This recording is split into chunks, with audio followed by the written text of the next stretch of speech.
us, is there a particular format of prayer that is offered? The example you gave for the Catholics, intercede for us, was there a particular, say for a family or a clan, say may our grandfather intercede for us, may he help us, or was there a particular format that was followed as far as the aspect of prayer is concerned? Yes, it was.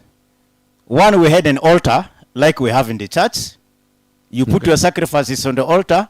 We have the bread. We have the meat. Then we have a little bit of beer, the wine, which is in the local church. brew. Ours is the local brew you pour on top for the ancestors to. It's only kwete. Okay. Not any other strong alcoholic drink. And these sacrifices will be put on the altar. When they are there, no ant will touch it. No stray dog will touch it. Not even a stray hen, chicken will do that. Not even a rat will come towards it. And in the end, what speaks to that? The spirits have accepted the sacrifice. Okay. Yes. And at the end of the day, it is only that child. It's only that child who is so obedient and loved in the family who would be given that sacrifice to eat at the end of the day. Of course, physically it will not disappear. But it will disappear in the spiritual world, in a way. Exactly. Okay. Like the Holy Communion that is offered there, you see it there, but they say it's the blood of Christ. Still, it is still what? Bread. And this one here would only be given to that child who's obedient. Like the Catholics who are prepared will be the only ones receiving it. There's a similarity when it comes to that. Now, marriage was a sanctity. We don't marry temporarily. Our marriages were permanent. Once a lady's hand has been given for marriage, this lady will die and be buried where the husband is. It is on very rare occasions, and because of very serious conditions that a woman will be divorced. What were some of those peculiar conditions? If the woman happens to show signs of wizardry, or was a poisoner, for that matter, they will be sent back to the parents because that is something which is abominable. Now, when it comes to death, the Lugbara believe death is a transition. And some human always has a hand in the death of another. Why? One, it's not what people call today accidents. It's not. Let us give an example. When a Lugbara dies, they'll ask who is responsible. But the Muzungu will ask what killed him, what caused the death. For us, we say who is responsible. We begin from there. One, you can kill yourself, suicide, carelessness can cause you death, or your death can be caused by an accident by somebody else. Someone else can kill you, someone else can poison you, or this could be an incident due to a factor that was not solved. A problem in the past that was not solved can make the spirits cause havoc in your home. What is referred to as cultural problem? A cultural problem, yes. And in many cases, when these things when they try to manifest themselves, and the problem is solved, you will find that's the end of it. Okay. That's the end of it. That is in the conflict resolution. Now, when it comes to conflict resolution, as I mentioned earlier, we had a lot of things that the Lugbara were doing in the conflict resolution. Like things like Bolo Undi, when a woman has messed up with herself. What do you mean has messed up with herself? Out of marriage, when she has sex outside marriage. Okay. And then he will do a boomer if she ever marries another person, and since she had already opened her ties to somebody else, that has to be closed before he's married to another person. Okay.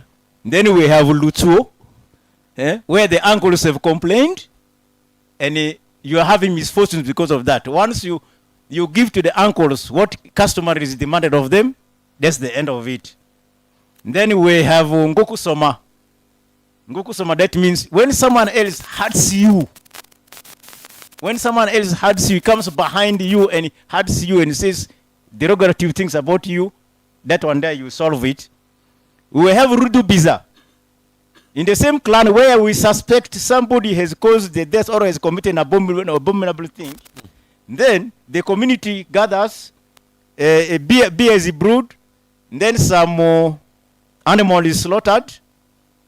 People eat that animal, they drink this beer, and then they will curse the person who has committed that. Then the spirits will sort that one out.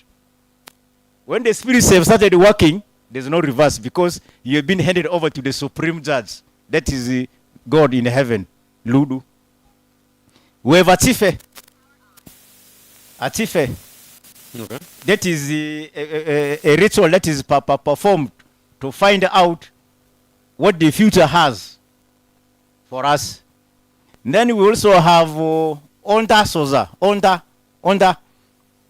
That's where culprits or suspects are given small pots, and these pots are heated red hot. And then you would swear that you are not party to that. If you're not party to that, they say, okay, your small pot is heated red hot. If you are innocent, the water, cold water which is poured inside will evaporate. If you are guilty, that water against science will remain cold. Then you are the guilty person. In that red hot pot. Red hot pot, it will never boil. And these things I'm telling you, in very many places are being practiced today. As I talk of now, they are being practiced.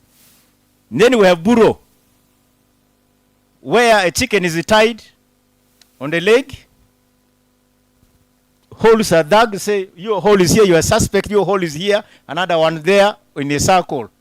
Then this chicken is beheaded and is allowed to move around the hole where it dies. That is the guilty person. Okay. They do it again the second time. If you are still guilty, the chicken will die in the same place. This is a beheaded chicken. Eh? The head is not there, does not see, but it will die in the same hole there. This was called buro. A beheaded chicken moves around and because falls on that specific hole. That means the person three times. Okay. Today, as I talk of, I think 3 weeks ago it was performed. It worked. Atelikwachi. Maybe as you conclude, because our time is fast spent, yes, we still have a number of other issues to discuss. Yes. Yes. There's so many. I think it will be good now to summarize by saying what is culture. I didn't want to say that one first. Very many times today, young men, when they go to a function where an animal has been killed, when they are given the testicles of the animal, they say that is culture. When blood is cooked, is boiled, and they're going to eat it, they call it culture. So I don't know what these young men mean, but I think they have misconstrued the whole thing, that culture. It is an element of what happened in the past, what is happening now, and what we are going to leave for our children tomorrow. That is what culture is. So if the Lugbara used to do something in the past, they inherited it from their grandparents, and they are doing it now for the sake of tomorrow. That is what culture is. So you cannot just get up one morning and say what I've created here is Lugbara culture. No. Was it there in the past? They give the excuse that culture is dynamic. I would say it is only dynamic that can only stretch itself, but it does not change. It stretches itself, it bends, but does not break. Today, if I bring a word, a practice which used not to be there, how does it become culture? Our parents never did it in the past. They say culture is dynamic. It only bends, it is amorphous, sort of. So it can't accommodate new aspects of a new culture. It only goes into that one to survive, but it does not lose its shape. In chemistry, what do they call it? Something which takes part in the what? In a chemical reaction, but does not change. What do you call it? I don't know. I'm not an expert in chemistry. It's that type of thing. What do you call it? A catalyst? A catalyst, yes. Okay. Just a catalyst. Today, we're having this. I'm talking with this microphone here. It used not to be there in the past. Today, everybody is hearing me on a UTV, West Nile TV, on a YouTube. It used not to be. But this is our culture. Okay. Now, if I change the language I'm talking, it is similar. We only say it is similar to Lugbara, but it is not Lugbara. Okay. You get that? Yeah. Today, if a Muzungu talks, Lugbara tea, he talks the language which is similar to Lugbara. All right. Thank you very much. I'll be coming back to you probably before we conclude the whole session later on to have an input on one or two issues that I've taken note of. But our time is fast spent. As we proceed, I want to ask Mr. Mandebo Bakole Moses to take us through the current state of the Lugbara culture. How do we express our culture as the Lugbara people? What is the current state of the culture that we have? What are some of the unique symbols of the Lugbara culture? But generally, I want you to take us through the current state of the Lugbara culture so that we can have an understanding of what we need to know this evening. You're most welcome. All right. Thank you very much, Andy, and good evening to members. I want to start by thanking John Tutu for making my work easier. I think he has laid a very good foundation for me to talk about the current state of Lugbara culture. As he just illustrated, culture is about a way of life, a kind of mindset that people have accumulated over many years of time that is transferred from one generation to another. And in a way, it sets one community apart from another. So that when I talk about my culture, it differentiates. There's a difference between my culture and yours and his and his and hers once they are separate. But if we are of the same culture, then our ways will be the same. Okay. One thing I want to emphasize even before I go into the current state of culture is this. Number one, no one lives without a culture. All of us must have a culture. And in case you don't have a culture or you lose your culture, then you are going to have to live on borrowed culture. Okay. Or on the culture of others, because we said no one lives without a culture. And there are many aspects of culture. One of them, I'll illustrate what I've said with language. If you don't know Lugbara tea, you need a language to speak.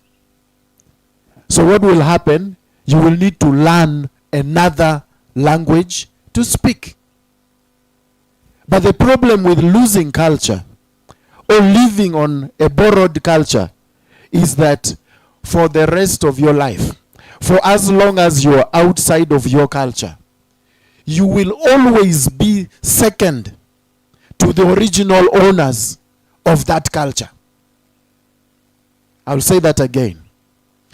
For as long as you've lost your culture and you are surviving on the borrowed culture of others, you will always be second to the original owners of that culture.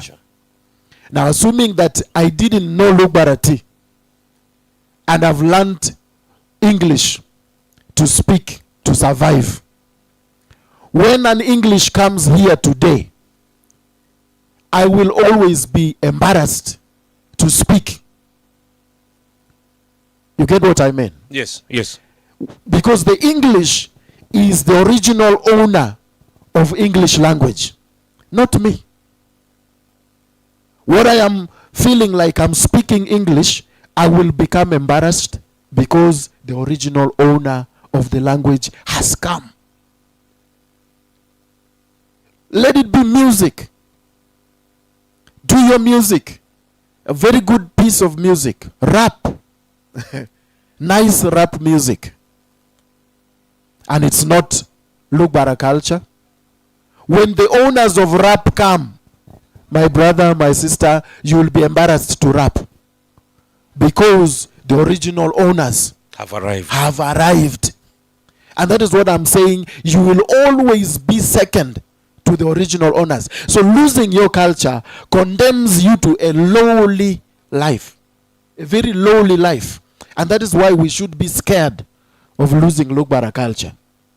And number 3, any society that has lost its culture will gamble with its resources.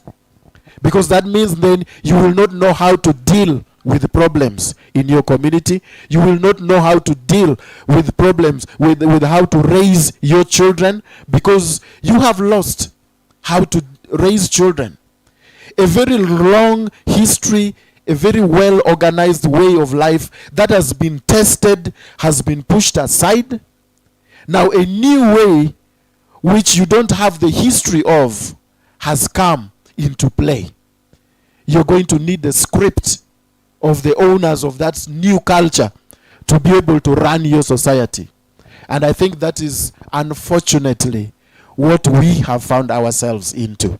So when I'm going to talk about the current state of the Lugbara culture, I'm going to look at a number of aspects where either we have preserved or we have lost it. No. And we need to come back onto the right direction. Number 1 aspect I want to focus on are our Lugbara symbols of identity. We have a number of symbols of identity. Whether we like it or not, there is a deep desire in each one of us to have that identity. When that man wears the cape, that is an identity. That cape talks about the Rastafarians, isn't it? Something like that. When you help me raise this arm up so that people can see. When you see this, what do you see? We see Kenya, isn't it?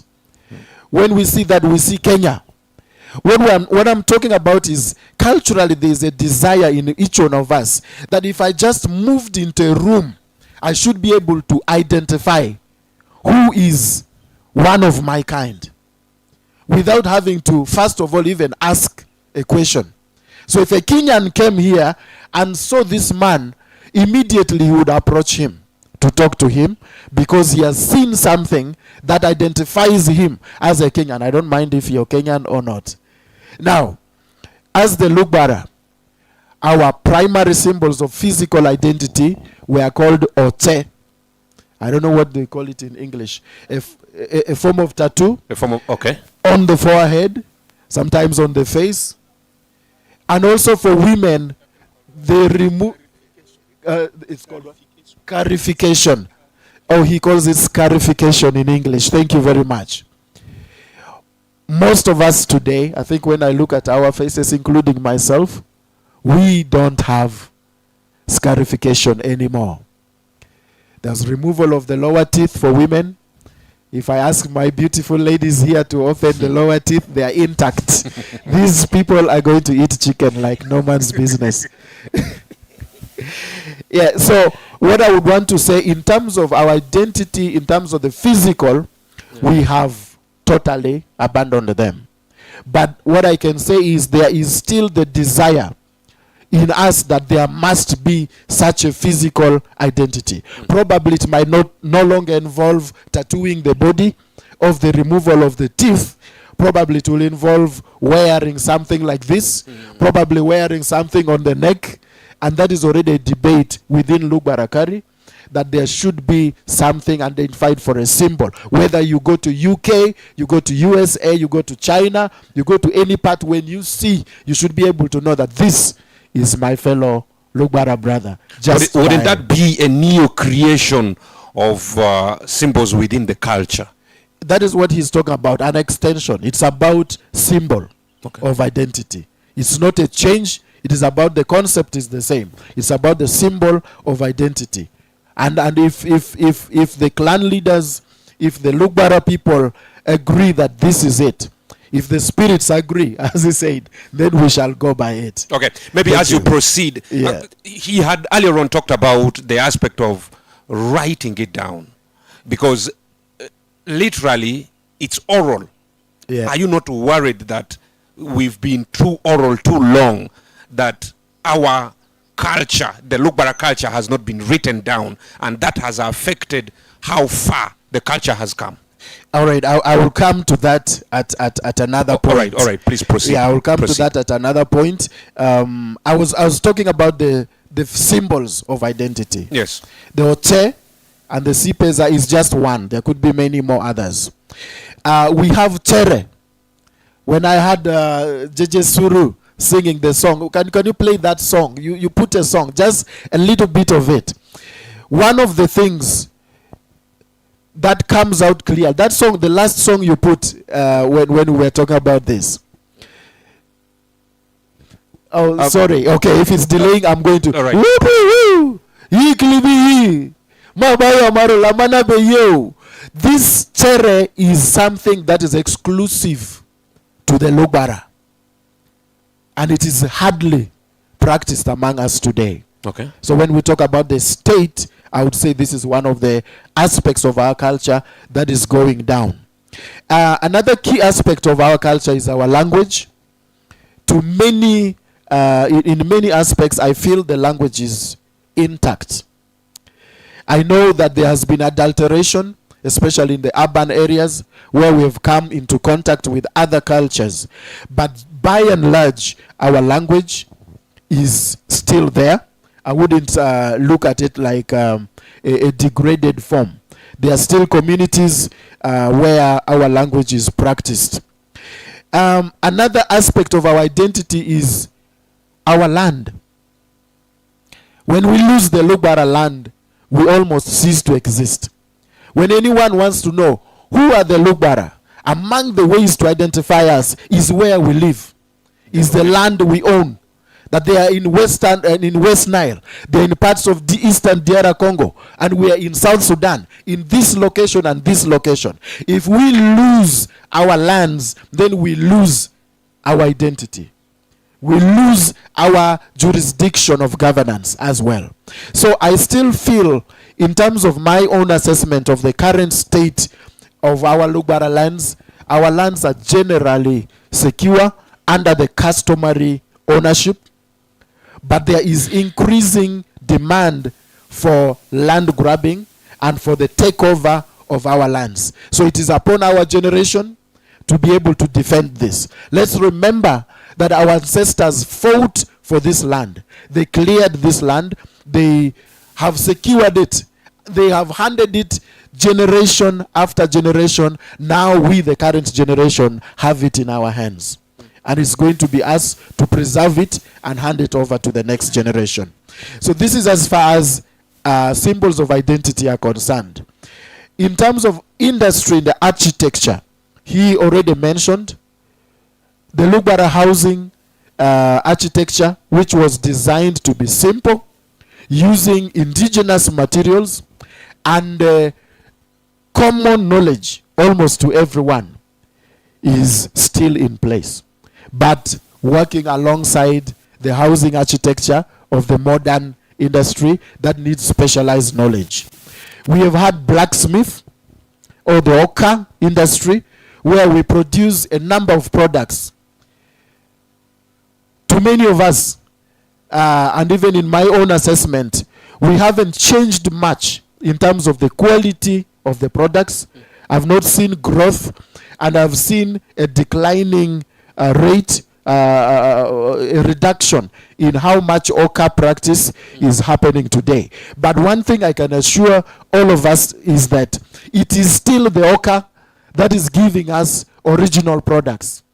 I've seen a place where they make saucepans out of aluminium. Yes. There's one in town. Yes. In a rural city. Is that One that of is the examples Oka. that you're talking about. That is Oka. Okay. That is our local industry. Now, it is still these Lugbara, many of them are not educated in the modern ways. It is that which is still supplying the knives, original knives, Yes. that we can use. Apart from this, we are depending on imported knives. We are depending on knives made in other nations. So that tells you that it is still an important part. And if we are to industrialize, probably we need to be looking back into the Oka. Apart from Oka, we have the traditional medicine.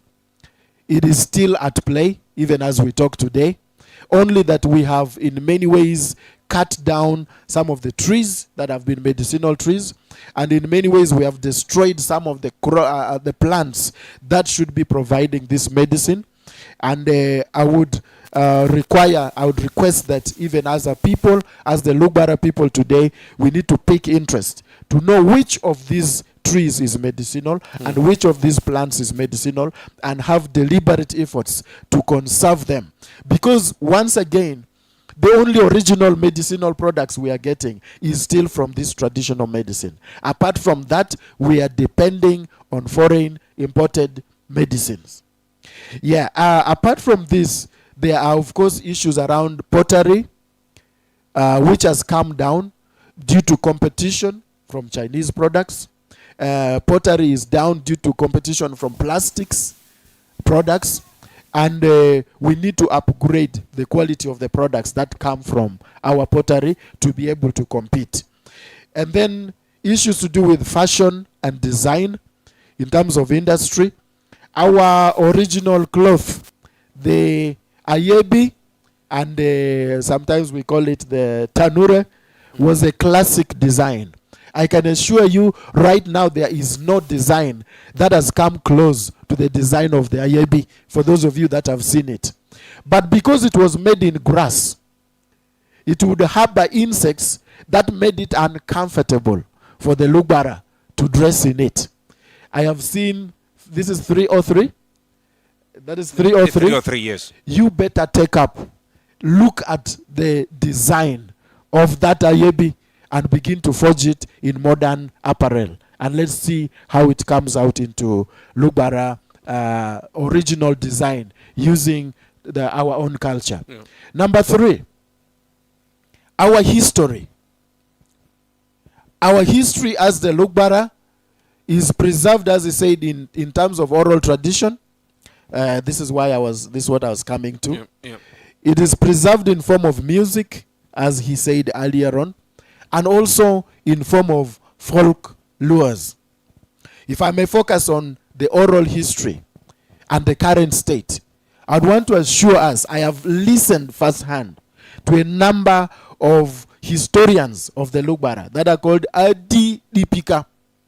By design, our culture assigns one person like you to be the person in charge of the Adi or the history of that clan, of that major clan. Yeah. And in your lifetime, you know that you are supposed to train 4 people to be able to preserve this history into the next generation. So that these 4 people and yourself keep meeting regularly to update the knowledge, to ensure that the information is accurate. And when you pass, one of these 4 takes the mantle. So as I talk, the Lugbara Adi is alive. It is alive, though it is not written. And the mechanisms where they would be passed are the ones that have died. The places where we are supposed to sit to listen to it, the circumstances that we are supposed to organize to talk about it, are the ones that are going down. And I've always wished for a time, because also one aspect I realized is that when you hear the Adi from Terego, from Maracha, from Aivu, from Vura, you realize there are slight inconsistencies. Now over time, because these people are not meeting and they're beginning to diverge, probably it will take the Lugbara to organize a kind of conference for the history of the Lugbara, where these different people are put in one place, whether for one day or for 1 week or for 2 weeks, until they come up with the perfect Adi. Whether it will be written or not written, I will jump over that question. Okay. Proceed. Thank Proceed. you. In terms of our cultural music, as he said, every Lugbara clan has its cultural music. And I would wonder how many of us here seated today, and those listening to my voice and watching, how many of your clan songs do you know as of today? Most times 0. I know about 3 of my clan's songs. And you are not only tasked to know your own clan's songs, you are supposed to know all your clan's songs, and on top of that, attempt to learn the songs of other clans. The neighboring clans. The neighboring clans, as he said, so that if you get a stranger and you ask him, where do you come from? And he says, I am from Ilefe clan. It's okay, sing for us an Ilefe song. And if he cannot sing an Ilefe song, he's a liar. He's a liar. He's trying to impersonate the clan. He's an imposter. I pray for a time when we go for political positions, the clan can sit. Lugbara is organizing. The clans will have to sit and tell the candidates, sing for us one of our clan songs. And if you can't sing, please step down. This is our cultural music. But the music is alive. My fear is it is in the hands of the older generation.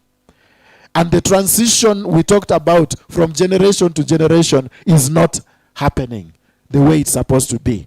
So that means if a certain generation dies off, we may miss. That could be the end. And technically and potentially, it is starting to be with our generation. If each one of us here does not know a song of our clan, then it's already a threat. In terms of the folk stories, the folklores, they tell a lot about ourselves. They tell a lot about our encounters. In many ways, I have talked to young people that you cannot imagine it's possible that the Lugbara have ever been in Western Uganda, the land of the big bummed ladies. We have a lot of folk tales that talk about Ndukulu. Okay. Ndukulu seems to be a place, but we can already just infer that there is a place with the people with the big bums where the Lugbara have ever passed. Where is that place?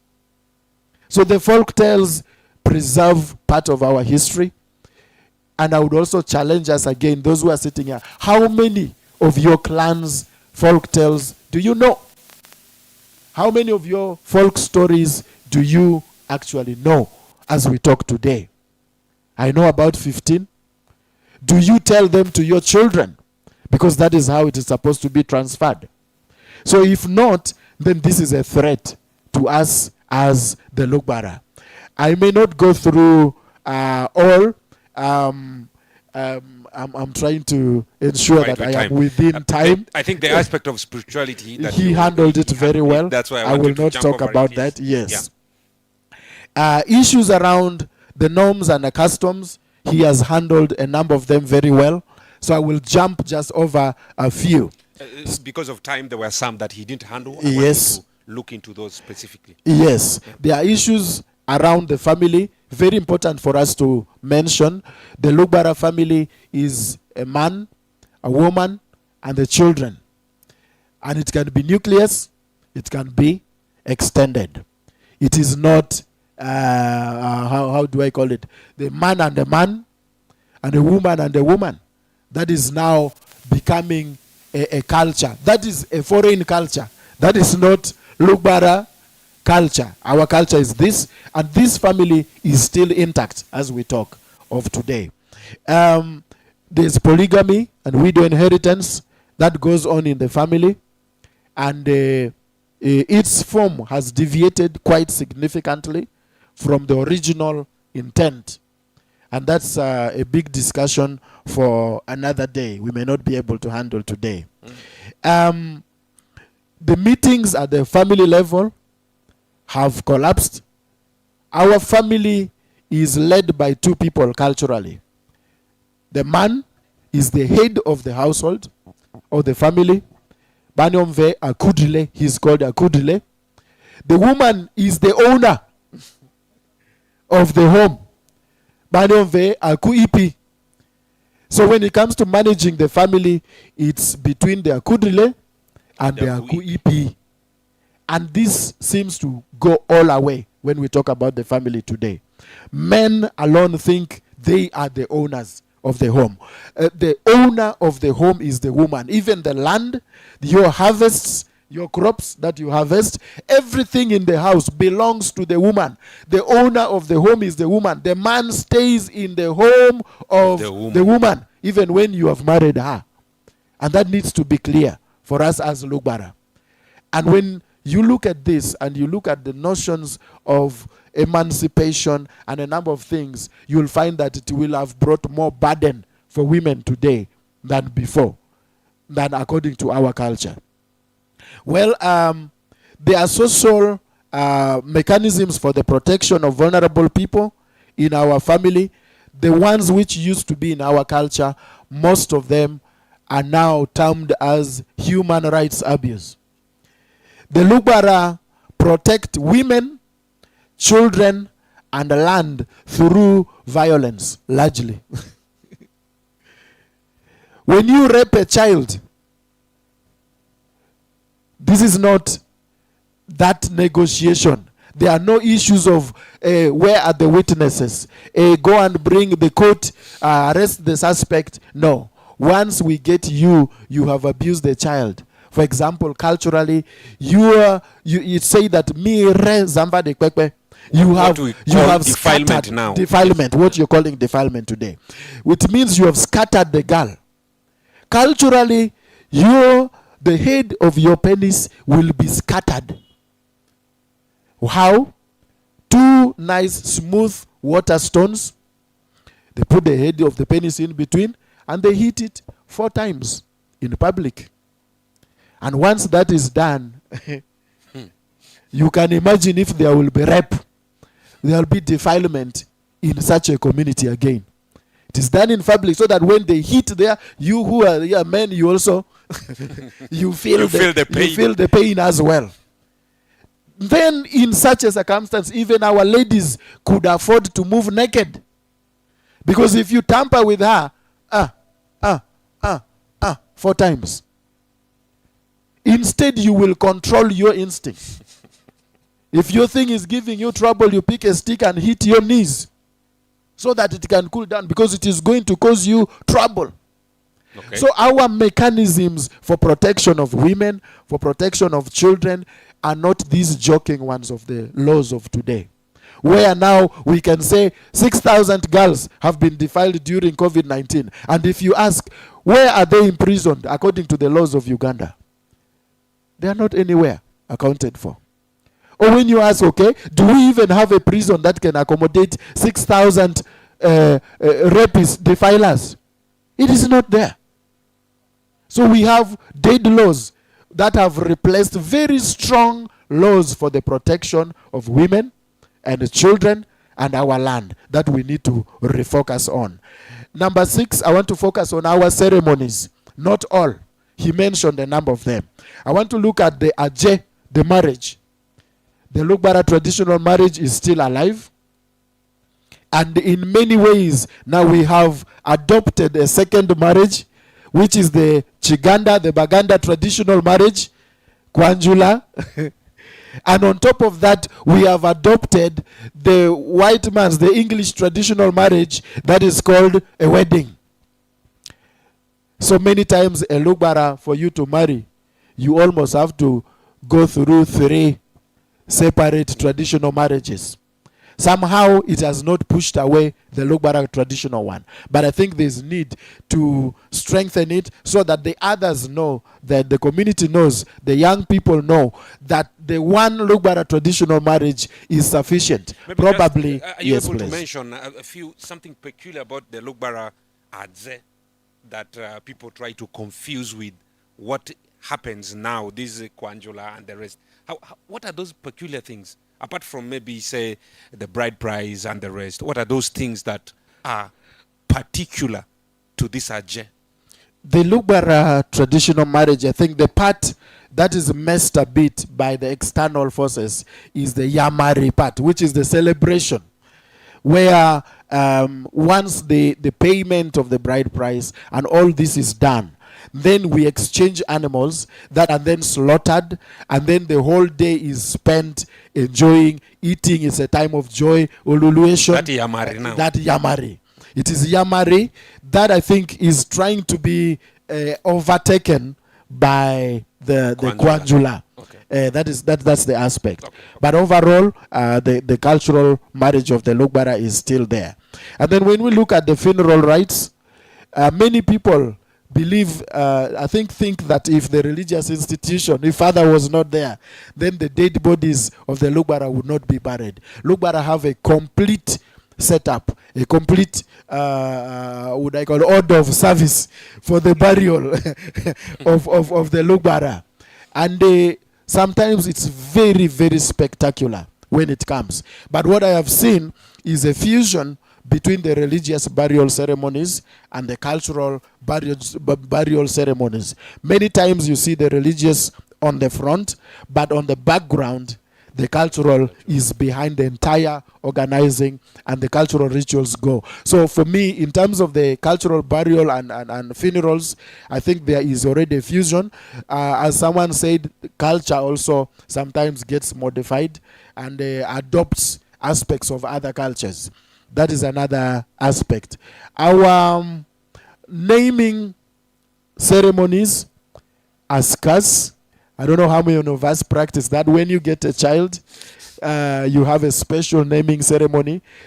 And that's another aspect of our culture that's very important. And when we don't do it, it looks like we no longer attach importance to new life and to children. I will jump over the people. I'll go on to the second last aspect, the food and nutrition. Culturally, our staple foods are millet, sorghum, pigeon peas, and we cook our food through pasting.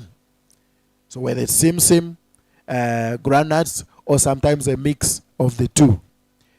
Today, when you talk about sorghum and millet, people think it is for those who have diabetes. And why? Because it is actually prescribed by the medics. They tell them, leave this out. Start eating millet and sorghum. And this is something our culture had already prescribed for all the Lugbara.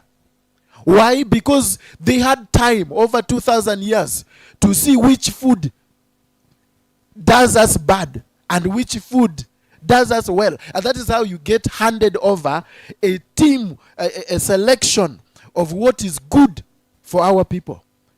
So whatever crop was not handed over, you need to think twice. Whatever animal was not handed over by our ancestors, you need to think twice before you put it into your body system. Because it's not tested. It's not tried. Whatever alcohol has not been handed over, think twice.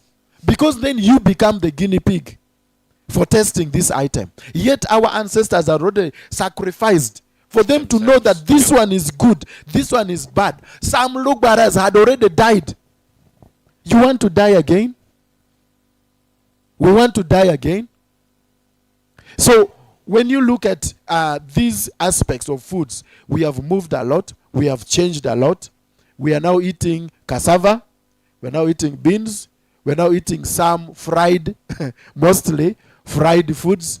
And we need to slowly by slowly begin to think twice when it comes to those. Lastly, Yeah. I'll go to the last aspect. Please. Issue of governance. In my assessment, as having been information minister for Lugbara Cultural Institution, I have seen that the adulteration in our governance structure of the Lugbara Cultural Institution, which came with the advent of the missionaries, the colonialists, the inclusion of structures that did not exist before, have in a way died automatically. And they have filtered and left the natural ones, which starts from the head of the family, it comes to the dede, it comes to the inyati, it comes to the suru at that level, and it comes to opi, And now, in the recent years, the evolution into the office of the Agofe. So in terms of the structures, we have the structures. In terms of filling of leadership positions, from the lower levels up to the level of OP, we now have them. We are left with filling the position of the paramount chief. That is the Agofe, the fourth Agofe of the Lugbara.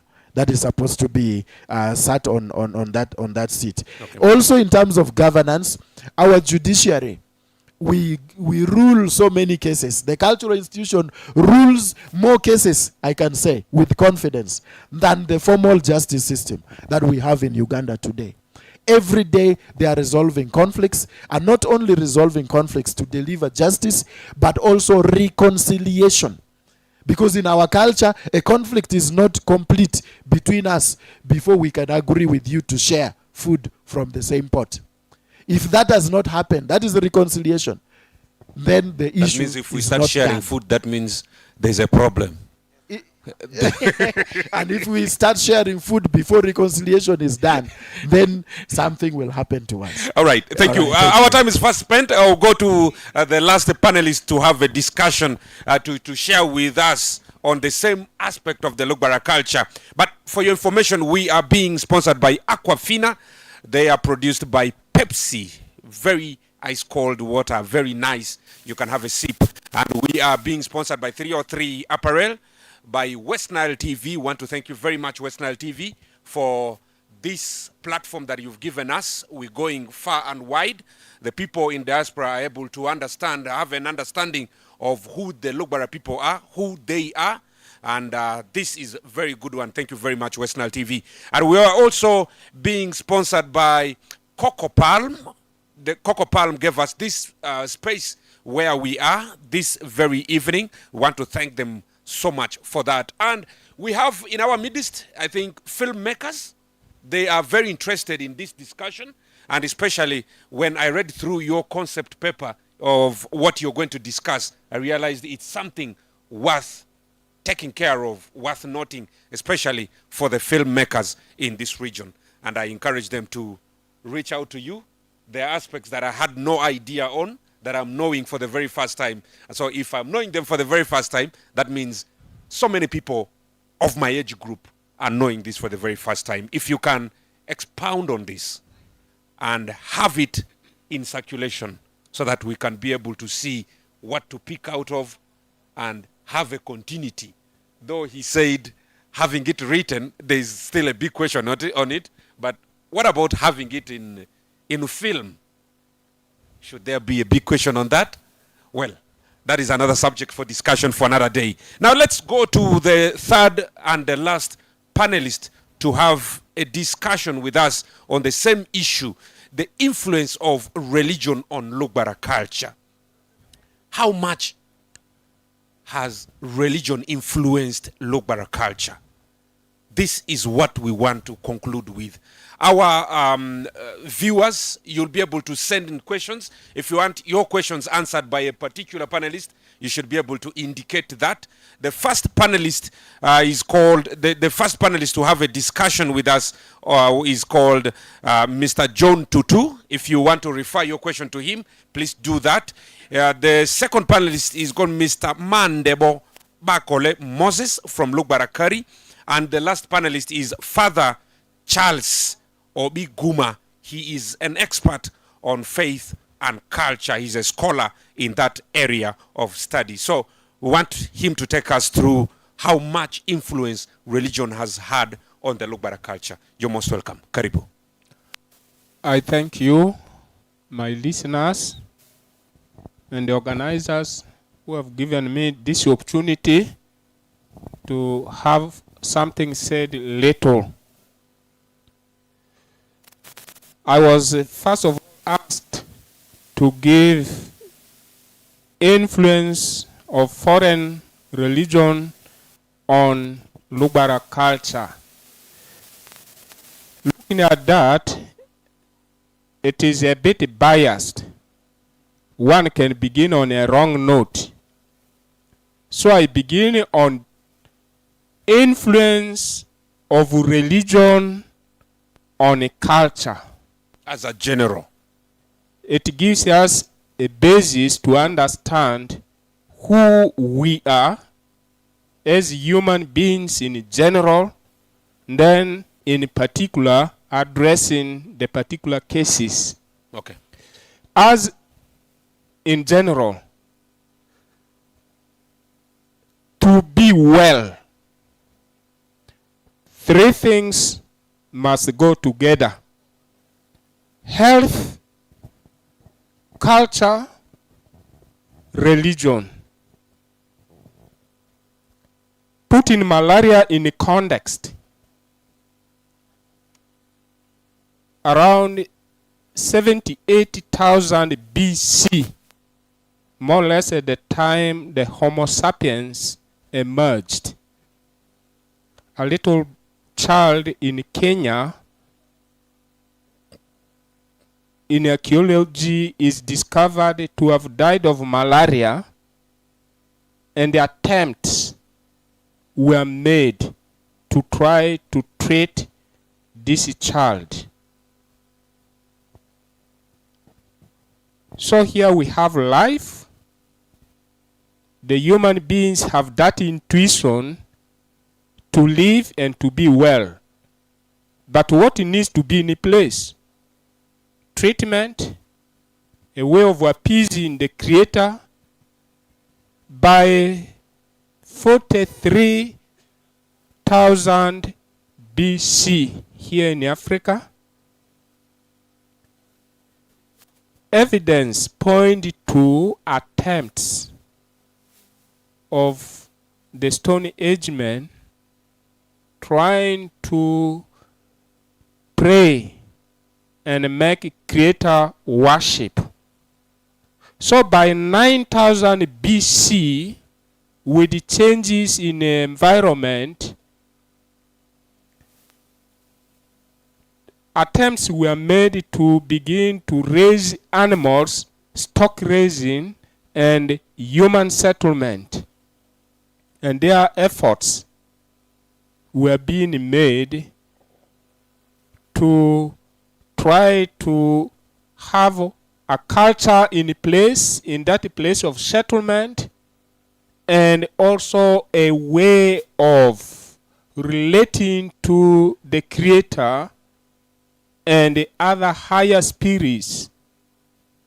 That religion comes in place, culture comes in place, but not in isolation. They went hand in hand, influencing each other. So when looking at the Lugbara people, how they lived and practiced their culture and belief system religion, two systems came up in worship. Where they settled, they put two shrines. Not in every clan, but some clans had a shrine inside the enclosure, which is called the Kari, which is called the Kali, and others call it Karitle. So in that enclosure, inside, they put a shrine, and that is where the veneration of the ancestors was put in place. Your grandfather's father or mother, whoever, they were venerated inside, and that it came to constitute the lesser shrine. And they looked to the welfare of their descendants they left behind. So should anything happen, they go and consult them, and the way they lived should be happy. So the descendants tried not to offend the way of their ancestors, so they needed to live in harmony with their foreparents. So the lesser shrine, which is veneration of ancestors, got inside. But the greater shrine was put outside the enclosure, and at least not less than 100 meters away. And not anybody does that. Not even the family head. And it must be the high priest, the one who oversees the different smaller groups or clans. He is charged with that. As a high priest, they called him Oyi. That is the high priest.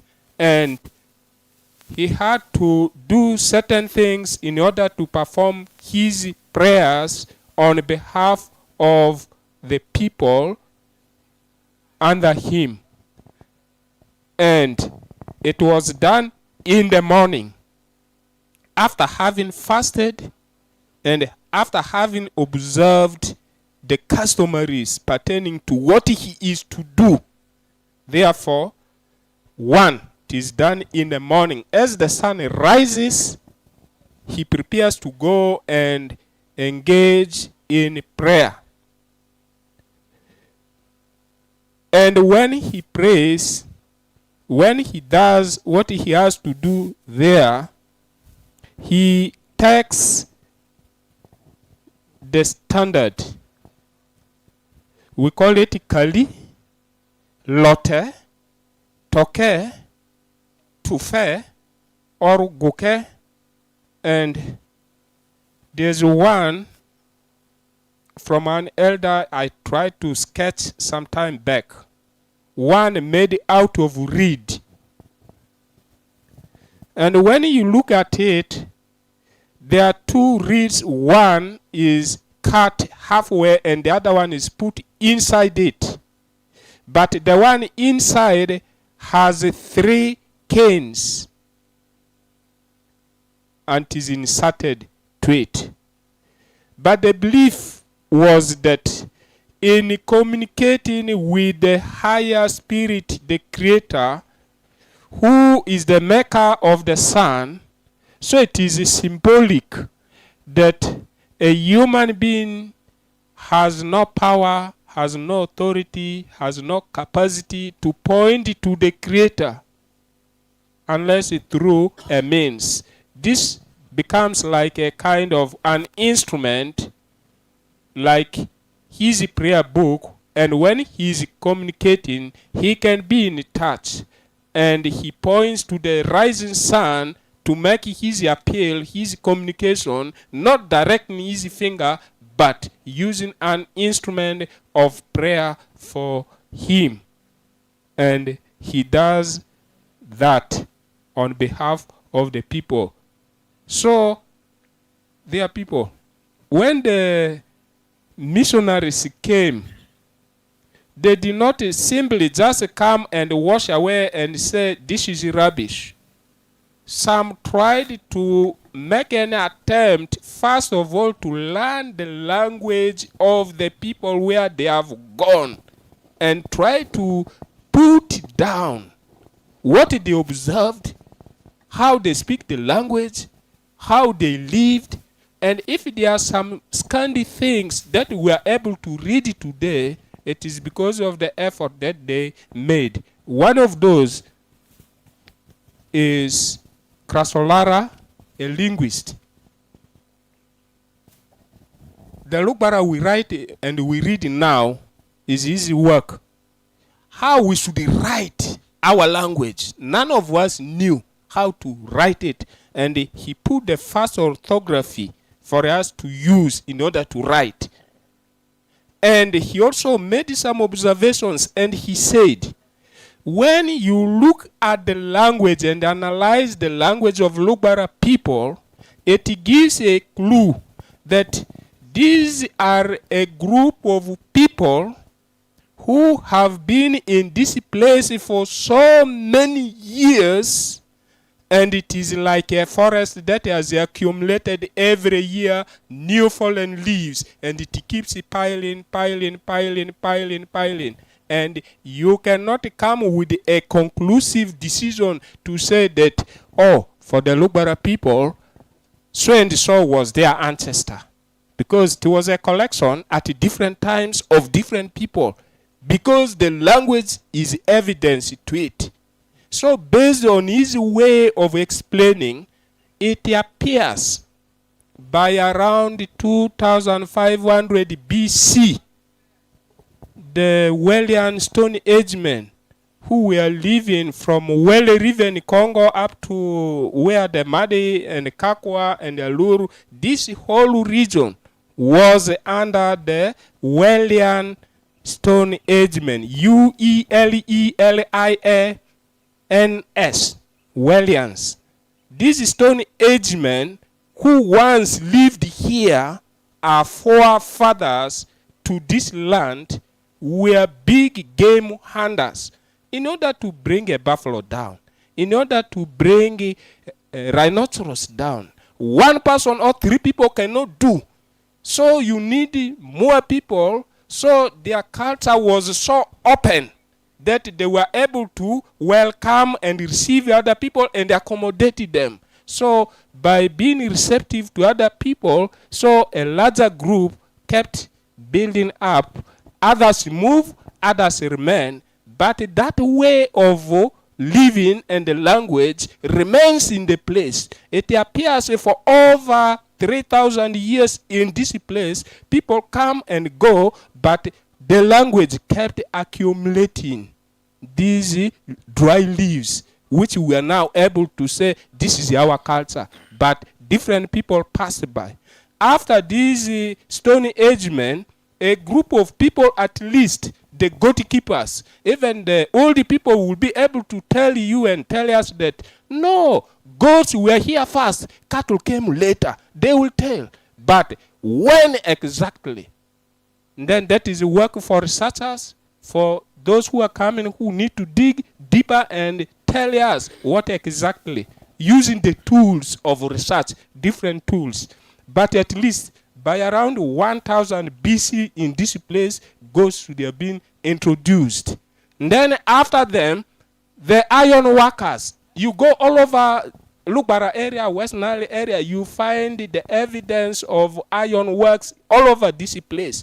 But it should have been around 1200 AD, and they did the iron works. Each time they bring some vocabulary, it adds on the old one, and that way the language kept adding and adding, and there are different ways of practicing religion and so on. Okay. Eventually, we had the cattle introduced in 1600 AD by the Kakwa group that they also came to this place. They brought their own way of how to live, practice religion and culture, and each time this Lugbara culture kept absorbing, taking in, leaving some, and so forth. So we keep that in mind, that when we speak of Lugbara culture, we are technically dealing with a language, a way of life that has gone for over 3,000 years in this place. And some of those people, we cannot say they were Lugbara, because they lived, they came from different places, they went, but the language itself is evidence to that. So as religion and culture influence each other, what is religion? Religion is identified with human response to God in history. Call it the creator, call it what, but it is a response.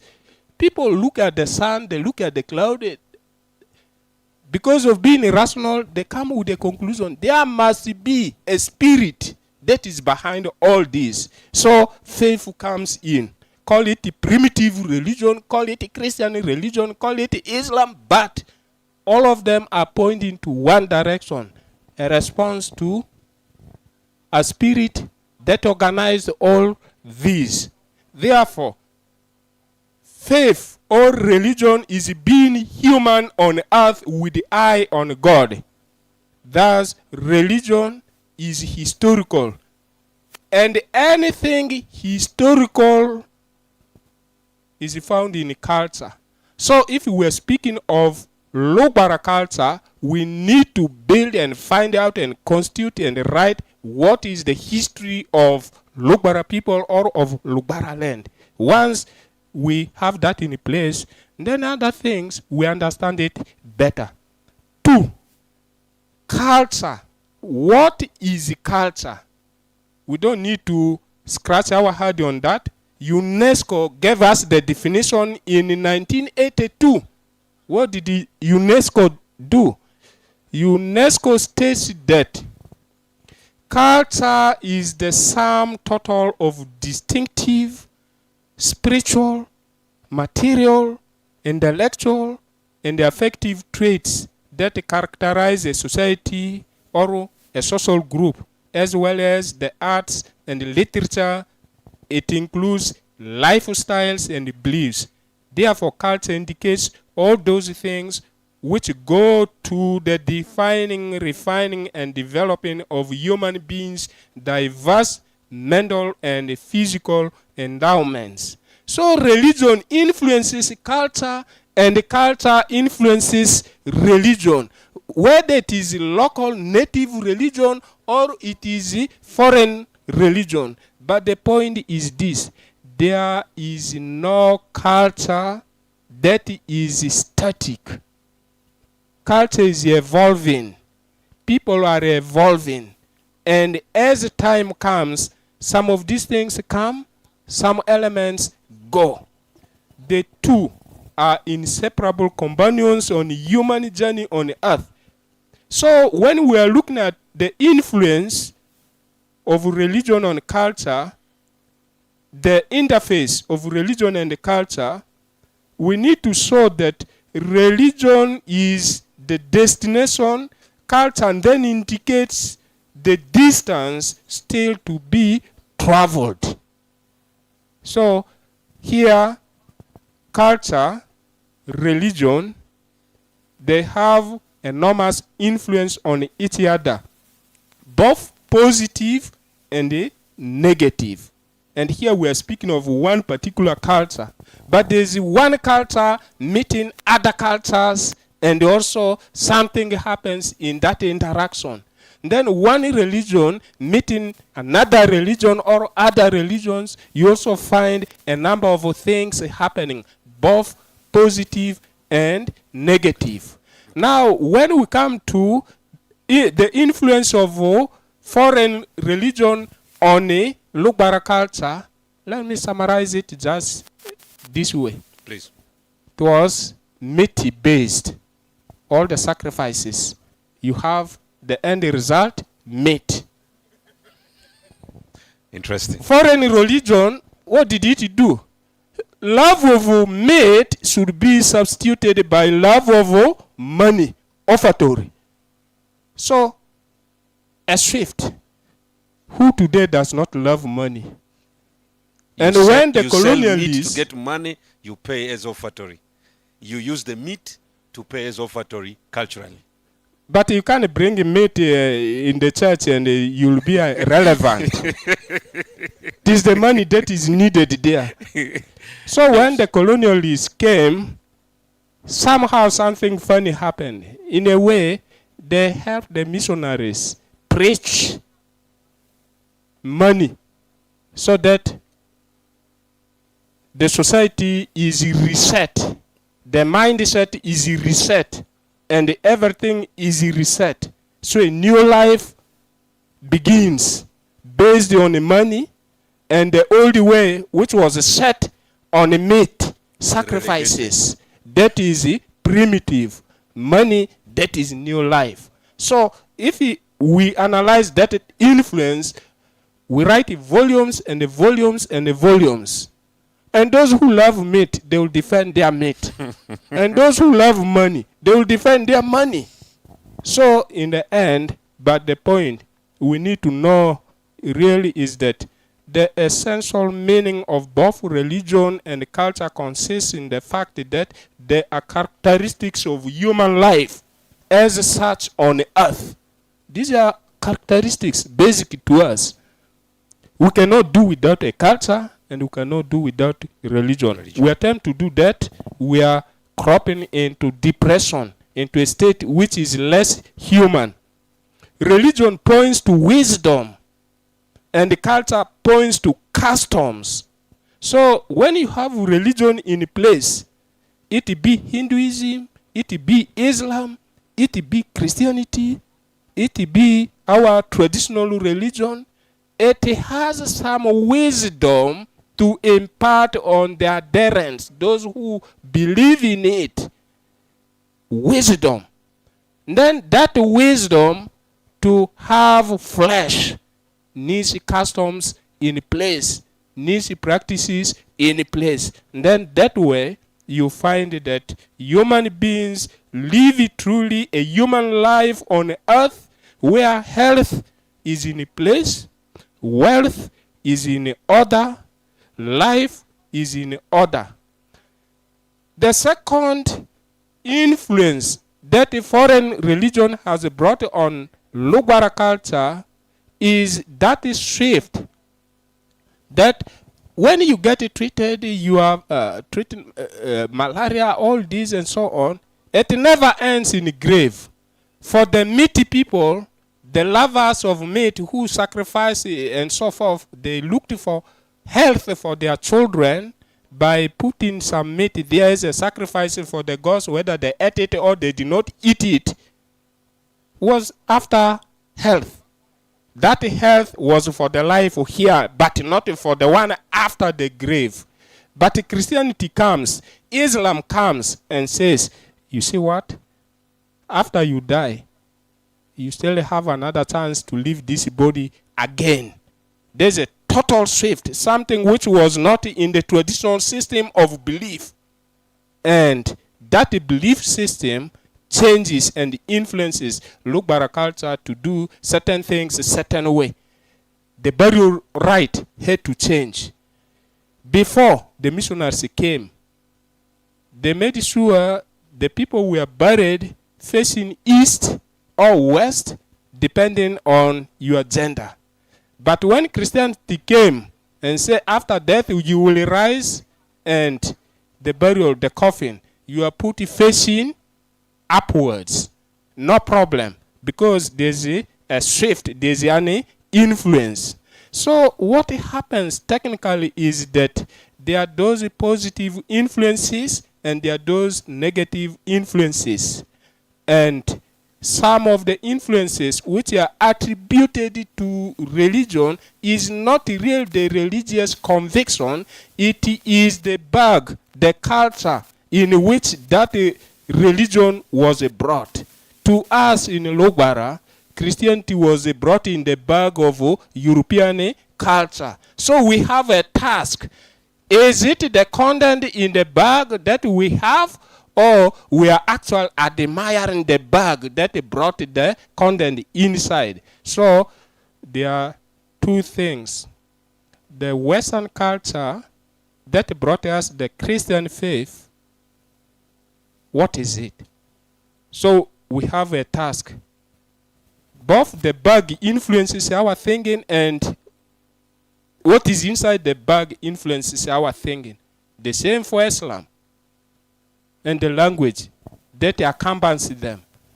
So here, when we are talking about religion influencing our culture negatively, we have to be careful. Is it the bag we are actually complaining about or praising, or it is what is the content inside that bag which has affected our culture and so forth? So that is to all of us to work upon. Okay. So a culture, in a way, has to be in a dialogue with the religion, and the religion in dialogue with the culture. And that way we have the way to go.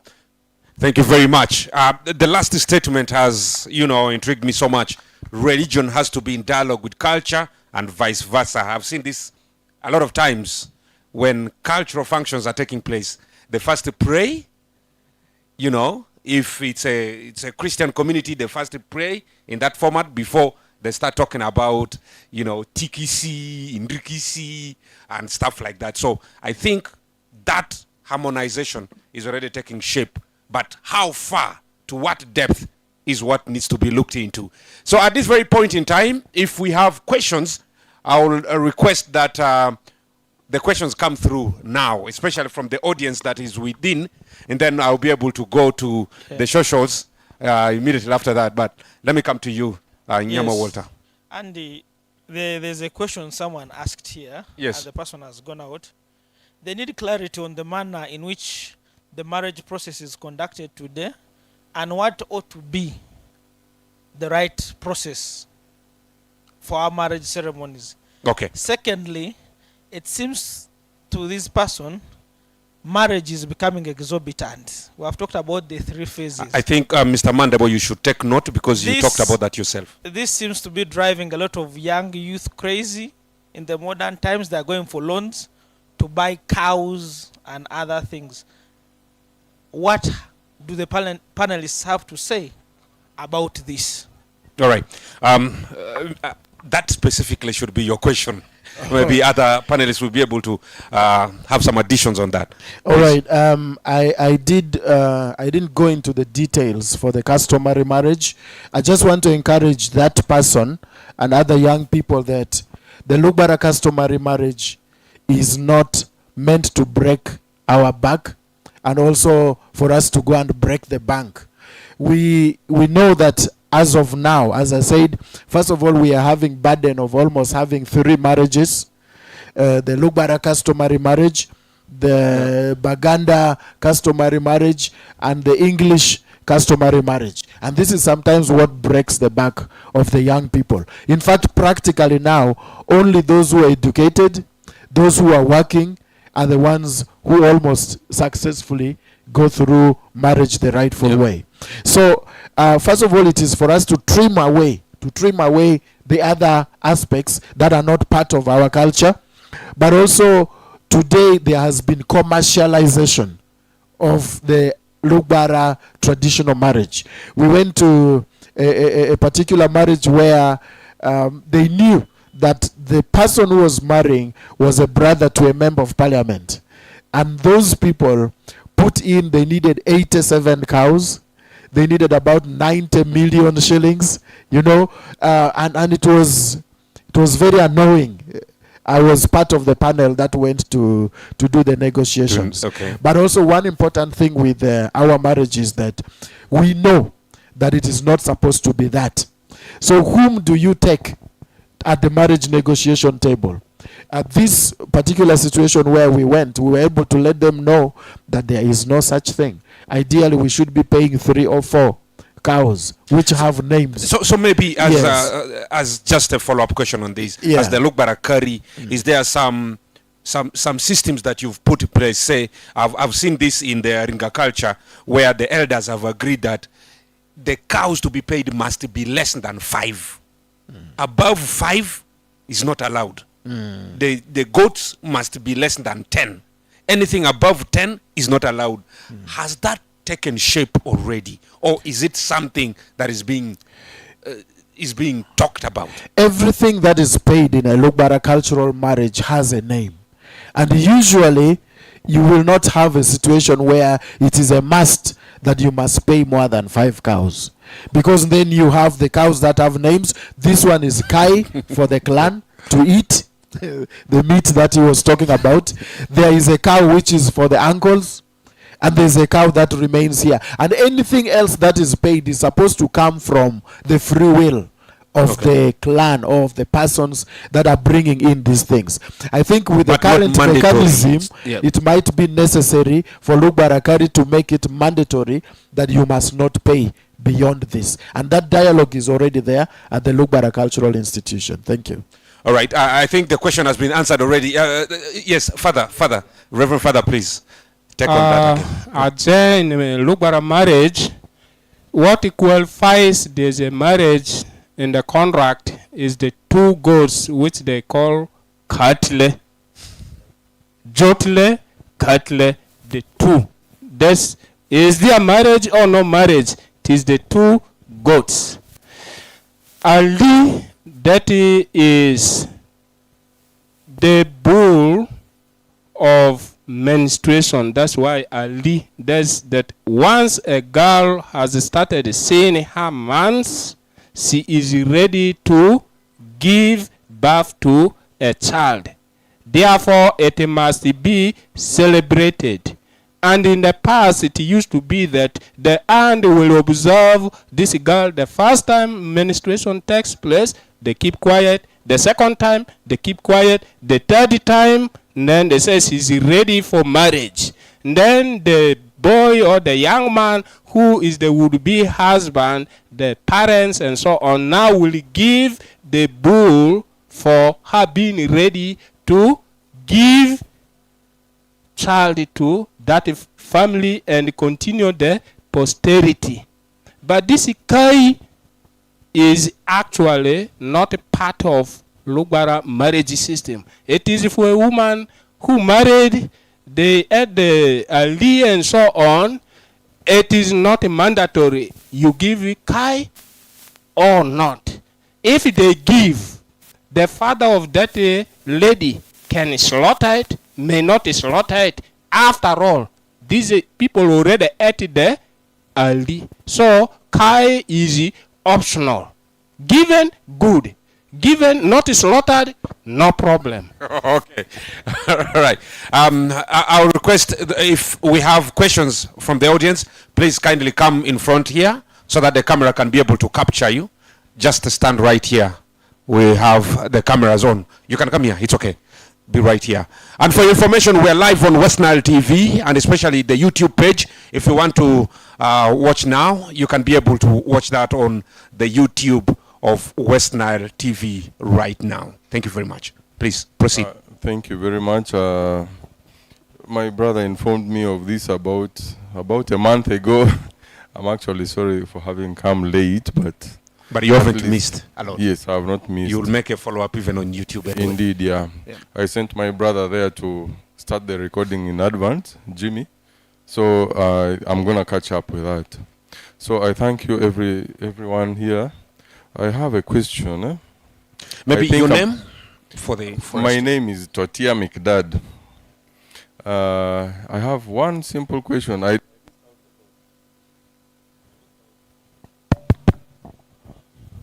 missed out a lot. Yeah, but Mazitalo Halo, I would like to ask especially that panelist at the end. Reverend Father. Reverend Father, yes. Something very quick and small because it's to do with religion and culture. Avota. My maternal grandfather did not believe in Avota. He was a Reverend Canon. He did not believe in it, but a few generations later, they still think that those things should be paid. He did not believe in it. Just shed us some light on Avota. Just that. Okay. Thank you very much. All right. I will also ask the same question, Mr. John Tutu, to also share some insight on the same. Please proceed.